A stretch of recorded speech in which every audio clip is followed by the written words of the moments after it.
Maka kalau memang kita menyadari perjumpaan dengan Ramadan itu spesial, kayaknya butuh persiapan. Apa yang harus kita siapkan 24 hari ini? Apa yang harus kita siapkan? Satu ini, persiapkan ilmu. Apa? Ini kaidah pokok dalam urusan ibadah kayak gitu. Al ilmu qoblal qaul wal amal. Wajib berilmu sebelum bicara, sebelum beramal. Di hadapan kita ada Ramadan dengan segudang amal besar. Kita nggak ingin tuh amal kita sia-sia. Maka hari ini 24 hari ini buka tuh kitab fikihnya. Pelajari lagi syarat dan rukun puasa kayak apa supaya puasa kita sah diterima sama Allah. Apa yang membatalkan, apa yang tidak membatalkan, ayo dibuka lagi, dibaca lagi, di-refresh lagi. Kita tidak ingin masuk Ramadan ternyata kita belum paham akan masalah ini. Sebelum Ramadan tiba harus sudah kita kuasai. Masuk Ramadan sudah mantap. Oh iki orang batal kayak, iki orang batal kayak, dan seterusnya. Bahkan Nabi sudah mengingatkan, kam min shaimin laisa lahu min syamihi lalju. Berapa banyak orang puasa nggak dapat apa-apa dari puasanya kecuali lapar. Artinya apa? Ada orang yang puasanya sah tapi nggak dapat pahala. Sebabnya apa? Ilmui sebelum masuk Ramadan. Bahkan termasuk bagaimana caranya supaya puasa kita itu maksimal betul pahalanya. Berarti kita harus melengkapi adab-adab dan kesunahannya. Apa itu adab kesunahannya? Sinauni sebelum masuk Ramadan. Siap? Silakan, majelis-majelis hari ini banyak, ikuti, gitu kan. Kalau mungkin susah, ya silahkan, mungkin browsing lewat HP kita, atau buka lagi tuh perpustakaan kita fikih-fikih terkait dengan puasa. Termasuk bagaimana fikih sholat tarawih, termasuk bagaimana toh sholat tarawihnya Nabi SAW, supaya jadi pembanding. Nanti kita ketemu dengan sholat kok tiba-tiba bacaan Quran ini rodok dobo, alah Nabi dulu malah sholat tarawih yang ngantek subuh gitu kan. Jadi kita kan rodok tenang, oh ya berarti ya masih wajar gitu dan seterusnya. Dan berbagai ilmu-ilmu yang lain sebelum masuk Ramadan disiapkan. Siap? 24 hari, masih ada waktu 24 hari. Dua, kayaknya Saban ini saat nih kita mulai membiasakan amal-amal. Maksudnya begini, tidak mudah serta-merta orang itu berbuat bajik jika sebelumnya itu tidak membiasakan. Maka agar Ramadan maksimal dalam kebajikan, mulailah sejak hari ini dilatih sih, bahkan mungkin dipaksa sih. Jadi, yo puasa sunnah. Nabi juga banyak puasa sunnah di bulan Syaban. Jika nanti masuk Ramadan sudah, tinggal peningkatan kualitas. Hari ini latihan sih dengan puasa sunnah. Yuk mulai qiyamul lailnya. Kalau mungkin tadi malam masih 2 rakaat tambah 1 witir, malam nanti kayaknya sudah harus beda. 2 rakaat, 3 rakaat witir. Siap? Tahan sehari, 2 hari, 3 hari. Besok tambah 4 rakaat, 3 witir. 2 hari, 3 hari tahan. Nanti tambah lagi sampai nanti di ujung Syaban kita sudah terbiasa 11 rakaat. Masuk Ramadan, insya Allah enteng, tinggal meningkatkan kualitas kehusuan. Siap? Dipaksa, dipaksa, dipaksa. Sampai terbiasa. Nah wis terbiasa kulina. Nah wis kulina kelangenan. Keren nggak? Deka kelangenannya apa? Tahajud. Jual. Kelangenan tahajud itu. Pemberita kepol. Tapi kan main dari pemaksaan sesuai kelangenan kan seperti itu. Rumusnya kan gitu, nggak ada sesuatu yang mendadak tiba-tiba jadi sesuatu yang kita biasa melakukannya. Dipaksa sih. Termasuk bacaan Quran kayaknya Syaban ini harus sudah mulai teratur nih. Kalau kita targetnya itu Ramadan besok itu 1 bulan 1 kali khatam Dewan Juz, ya hari ini berarti harus sudah kita mulai nih. Syaban kalau bisa ya sudah kita biasakan mungkin setengah juz setiap hari. Nanti masuk Ramadan insya Allah jadi enteng. Termasuk mungkin sholat jamaah bapak-bapak. Syaban kalau bisa duhur, asar, maghrib, isya, subuh jangan bolong. Nanti masuk Ramadan 150 kali sholat berjamaah dengan mendapatkan takbir pertama bersama imam. Grade-nya lebih.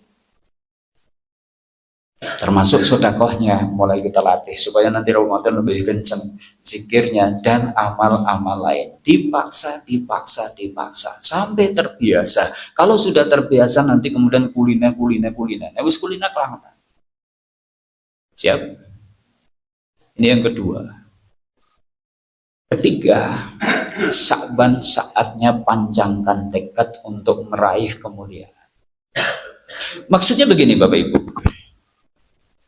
Berapa banyak orang itu tahu fadilah amal, tahu tuh fadilah puasa itu asyamu junatun yastajinu bihal abdu yaumal qiyamah, tahu tuh sholat tarawih fadilahnya apa, man qoma ramadhana imanan wa ihtisaban dan seterusnya, tahu tuh fadilah sodakoh, as-sodakoh tuh tasudu sab'una baban minas sodakoh itu bisa mencegah 70 pintu keburukan, tahu keutamaan memberi buka, man aftaros so'iman, siapa yang memberi buka kepada orang puasa dia berhak mendapatkan pahala orang yang puasa itu dan seterusnya, tahu keutamaan baca Quran, man qara'a harfan min kitabillah, siapa yang membaca satu huruf dari kitabullah falahu bihi hasanatun, baginya mendapatkan satu hasanah itu dilipatkan 10 kali lipatnya.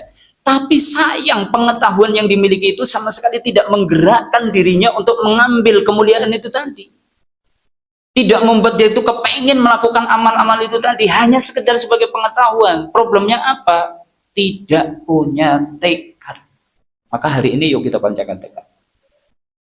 Sering kami sampaikan kan, nah jenengan boten tekad saged tahajud seumur hidup ya ora bakalan tahajud. Nah jenengan boten kagungan tekad nambah hafalan Quran ya ora bakalan tambah hafalan Quran jenengan. Dan jenengan orang duwe tekad kepengen bisa sholat khusyuk ya ora bakalan bisa sholat khusyuk Pak. Semua butuh tekad.